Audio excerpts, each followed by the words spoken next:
ትክክል ነው የኢትዮጵያ ሙዚቃ ወደ ሌላው ዓለም ሊሻገር ያልቻለበት ነጥብ ይሄ ነው ብሎ ባጭር ለመጥቀስ ትንሽ ከበድ ይላል ግን ባለኝ ግምትና በሙያው ጸባይ ካለኝ ግንዛቤ ጥሩ ፕሮዲዩሰሮች ያስፈልጋሉ ፕሮዲዩሰር ማለት እንግዲህ አንድን ባለሙያ አውጥቶ ከተለያየ ዓለም ሙዚቀኞች ጋር አገናኝቶ ለዛ ውስጥ ስልት ፈጥሮ ያንን ባህላዊ ኢትዮጵያዊ ስሜቱን ሳይለቅ በዛ መንገድ የተሰሩ ሙከራዎች በጣም ትንንሽ ስለሆኑ ያን እድል ብዙ የማግኘቱ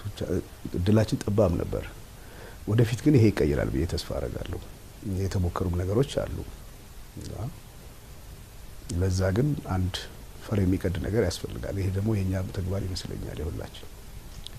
እስኪ በምስል ደግፈህ የምሰራቸው ሙዚቃዎች ላይ ሐሳብና አንሳ ማርስ ከጧፋውን በቅርቡ በደንብ ተቀንብቦ ደስ በሚል ሁኔታ የተሰራ ምስል ተመልክተናል እዛው በፊት የምሰራቸው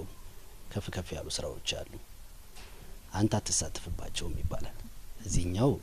ቀደም ብሎ ማይተናል ጥቁር ሰው ላይ ግን አልተመለከትንም የሚሉም አሉ ክሊፖችንም አሰራላቸው አንዳንድ ስራዎችን ብዙም በዛ ዘርፍ ላይ በደንብ ስትሳተፍ አይስተዋልም ይላሉ ቀደም ባለው ጊዜ አስተውሳለሁ እንግዲህ ከባድ ነው እድሜ እየጨመረ ይመጣል መሰለኝ እና የምትሰራው ነገር ላይ አንደኛ ታሪኩ መርጬ የሰራዋቸው ቪዲዮዎች አሁን ጥቁር ሰው ላይ እንደምታየው አድዋ ታሪክ ስለሆነ በዛ ወቅት አልነበርኩም እኔ ከዚህም ቀደም መልሼዋለሁ እንደ ታሪክ ነጋሪ መልክ ሰጥቼ ነው የወጣሁት አሁን ደግሞ ለቪዲዮ የመረጥነው ስራ ማርስ ከጧፍ ወይም የፍቅር እስከ መቃብር ታሪክ ነው እሱ ላይ ደግሞ መጽሐፍ